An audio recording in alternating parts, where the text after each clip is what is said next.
like confetti in the kitchen. It's like, ooh, confetti.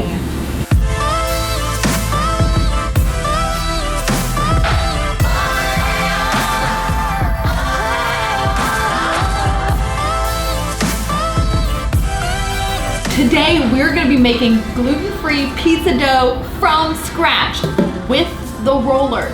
So stay tuned because this tasty, healthy pizza is gonna knock your socks off.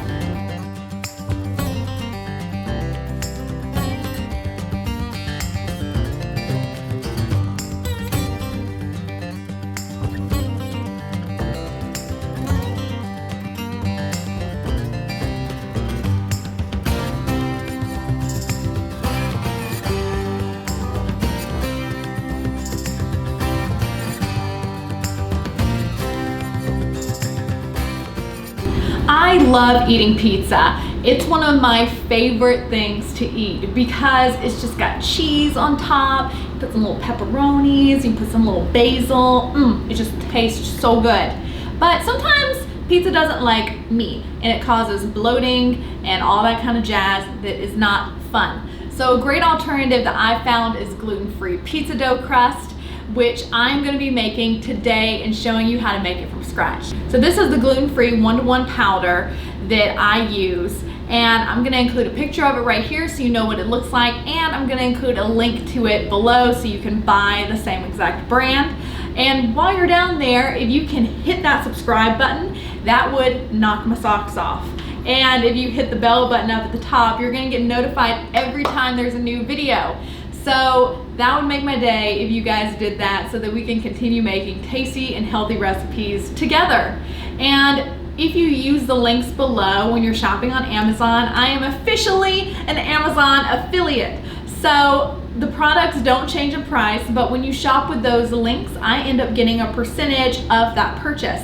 So if you really want to buy this flour and you shop on Amazon using the link below, then that will help support me making these videos. So back to the action. So what we're gonna do is we're gonna take 2 and 1/4 cups of gluten-free powder flour.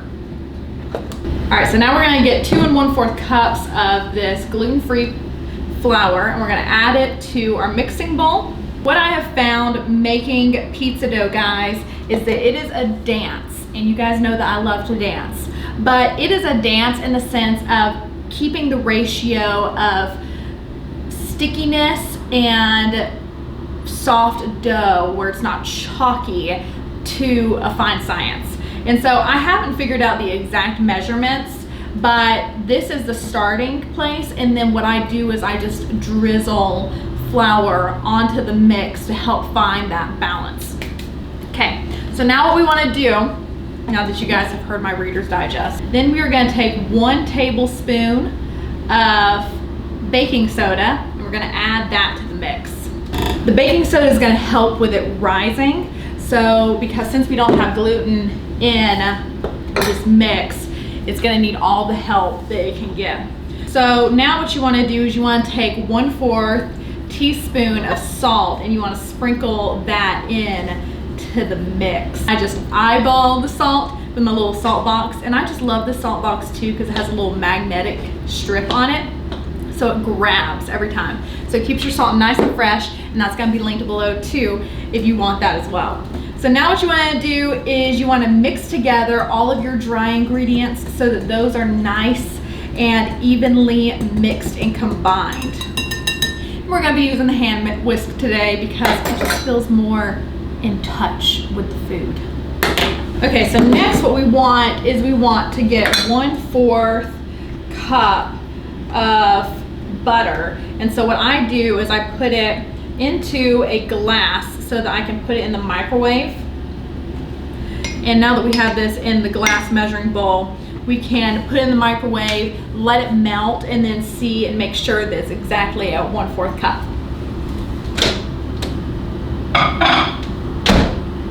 See all the camera adjustments I'm making? See, it's a lot of bouncing back and forth, making sure the close-up is at the right angle and all that stuff, but we're making it happen. So now that I've gotten the butter out of the microwave, we're gonna pour 1/4 cup of melted butter into the mix. Yumzo. Now what we're gonna do is we're gonna take 1 cup of almond milk and we're gonna add that to the mix. So I use the unsweetened vanilla almond milk and it is good. I love using it in my iced coffee as well in the mornings. Oh, right, and then last ingredient, because I love that honey just gives it a nice light sweet hint. What we're gonna use is 1 tablespoon of honey, and this will also help with binding the dough together, at least that's what I think. And so then after we add that in, we'll mix this up again and then see what kind of milk to flour ratio we need to add. So what we can tell is this mix is a little crumbly. So what we want to do is we want to add a little bit more milk to this mix. And then you just want to mix that 1/4 cup of milk together, like so. So now this is starting to come together a lot more. But it does have more of that sticky residue to it. So I can already tell that we're gonna have to add just a sprinkle of more powder. This is what I was talking about, guys. This is that dance that you have to find with your pizza dough. But that's why I really like making pizza dough, is that you almost have to get in touch with it and fill it out and just continue working with it until you get that consistency that is just perfect. So what we are looking for is a nice, soft, and smooth dough that's not sticky, that's not crumbly or chalky. And once you have that, then you're ready to move over and start rolling it out. And since we're gonna be here for a while mixing, you guys know what time it is. Cue the music. Down in the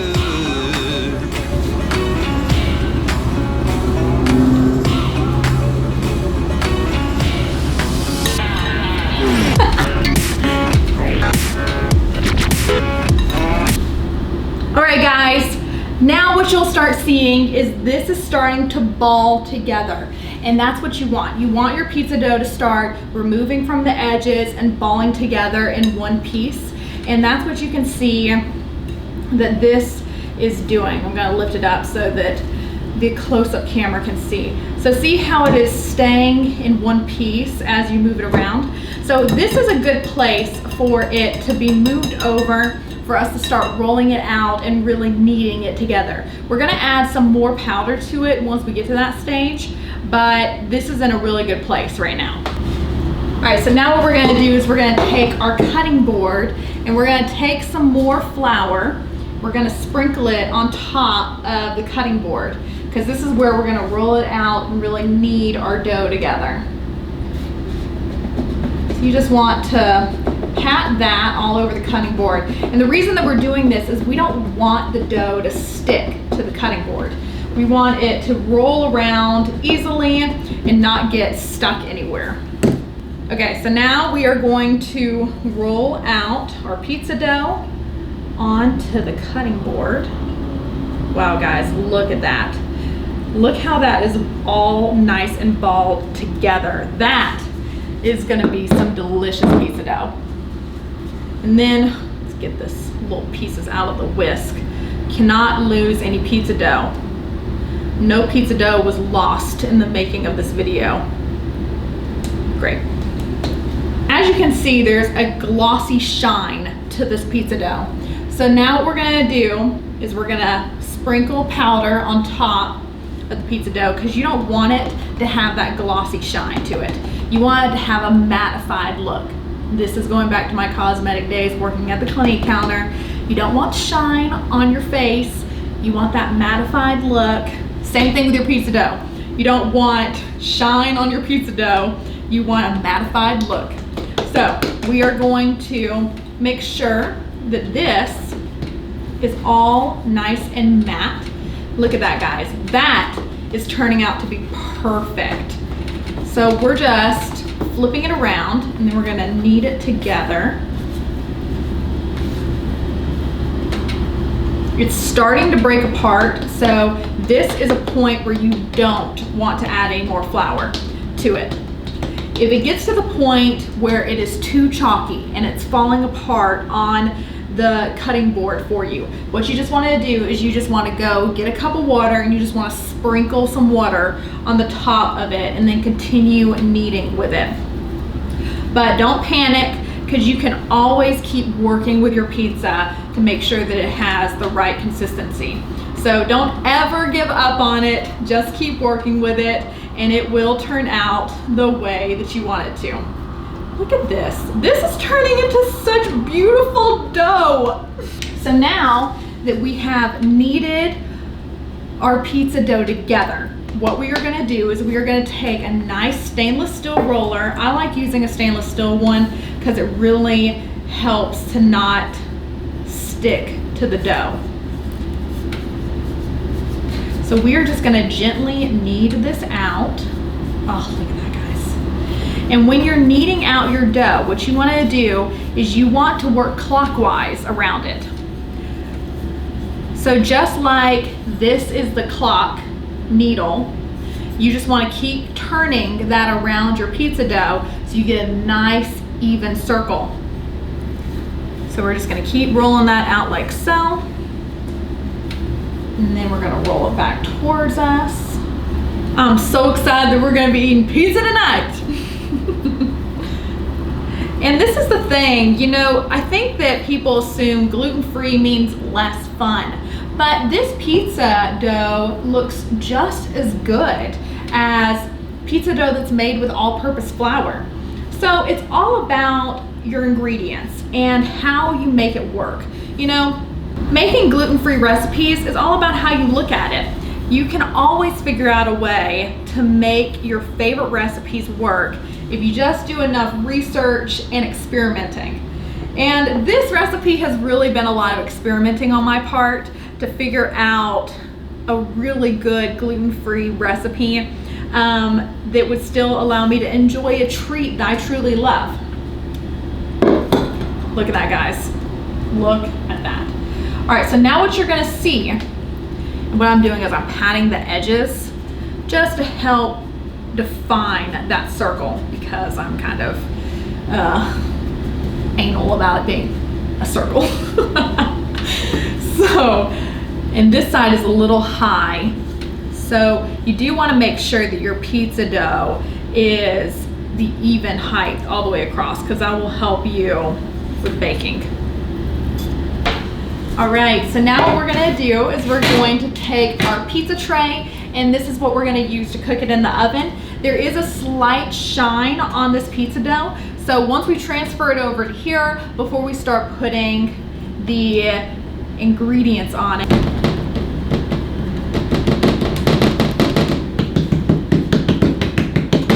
All right, so we're just gonna pat it down, and I'm gonna put a little bit more powder on top of it since it's got that shine happening.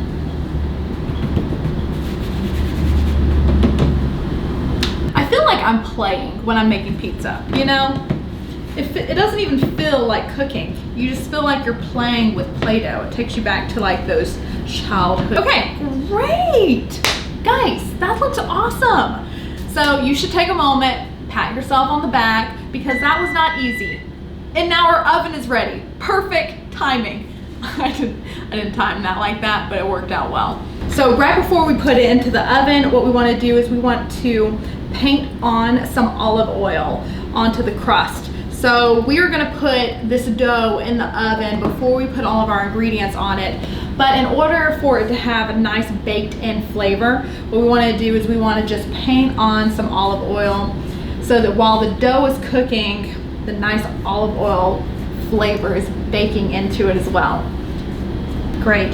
So now that everything except the edges has the olive oil on it, we're just gonna tap the brush around the edges, because you don't want the edges to get soft. You want those to crispen. That's not even a word. You want those to get a little crisp. You want those to get a little crisp, like so. Okay, great. So now what we're gonna do is we're gonna put this in the oven for 10 minutes and let the dough cook.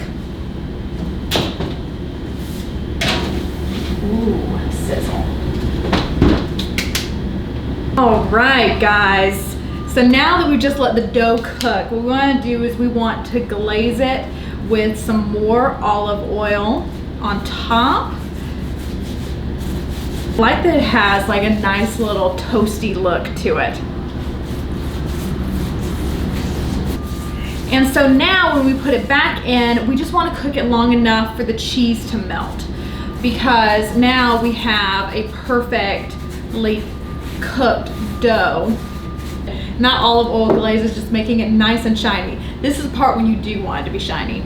So now what we're gonna do is we're gonna take some tomato sauce and we're going to then move that around our pizza dough. Make sure that it's evenly spread out, like so. Oh man, this is gonna be so good.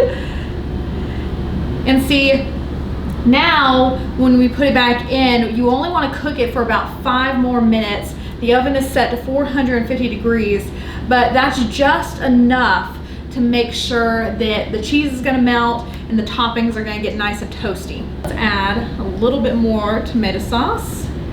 You just wanna add enough to cover the surface evenly. So tasty, oh, I'm so excited. What we wanna do is we wanna take some mozzarella cheese and we're going to sprinkle that all over, starting in the middle and then working out towards the edges. This is the part where you get to have fun too. You just get to be creative, put whatever toppings you want to on this. Whatever makes you happy with your pizza, that's what should go on here. But for me, I am a cheese, olive oil, sauce, and pepperoni and basil kind of gal. I love using basil, fresh basil. And then, give yourself a little snack. So I just went and plucked some fresh herbs out of my herb garden. So this is basil. I love putting basil on top of pizza because it has such a rich taste to it. It just takes your pizza to the next level. Basil is just so strong that I can almost taste it while I'm cutting it. And what you guys are experiencing right now is farm to table, like literally farm to table. Left my herb garden on my balcony and then came in and started cutting it for this pizza. I mean, you can't get any more organic than that, right? So this is officially farm pizza. That's what this is. Okay, great. So now that we have this all nice and chopped up, we just want to sprinkle it on top of our pizza. Now we're just going to take some pepperoni and we're going to lay these on top as your final ingredient. Well, the final ingredient for me. If you guys want to add more, definitely do that. Don't hold back. If you're the macaroni type or the pineapple on pizza type, there's a lot of controversy around that. But do whatever makes your heart happy. Juliet wanted a little snack.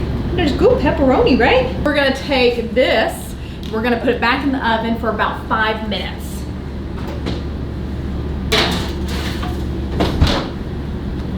Guys, this pizza looks so good and it smells so good too. So now that we've let it rest for a second, after you let it rest, you want to then cut your pizza into slices. And if you don't have one of these pizza cutters, you just need to get one because it makes your life so much easier. And the good part about this is the crust is cooked all the way through, yet it still is, ooh, guys. Yet it still has a slight crispness to it. All right, guys, now let's grab some plates and then add this to a plate and give it a good old taste test. Oh my gosh, look at that, guys. That, whoo, whoo. We're on the rocky seas, guys. But look at that, look how pretty that is. I love the green basil mixed with the red pepperoni.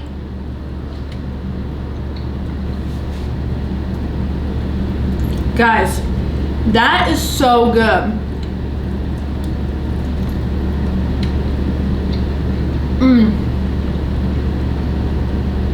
This passes the taste test. I didn't even do the taste test thing. Let's see if this passes the taste test, and yes, it does. This definitely passes the taste test. Because so often with gluten-free products, you hit this dryness, but this is not dry at all. This is so moist on the inside. You can see the edge there. It's so moist on the inside that it doesn't have that dryness.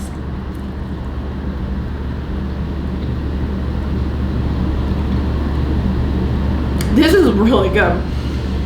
I think that comes from basting it with olive oil twice, because then we're really soaking it in to the dough. I mean, man, guys, there has been a lot of trial and error trying to find a recipe that would make gluten-free dough that I would really enjoy making. So I combined together a lot of different recipes into making this one. And this is one that I really have grown to enjoy. And it allows me to still enjoy something that I truly love without using all-purpose flour. So I hope you guys found this enjoyable, and let me know if you end up making it and how you like it, and send me pictures.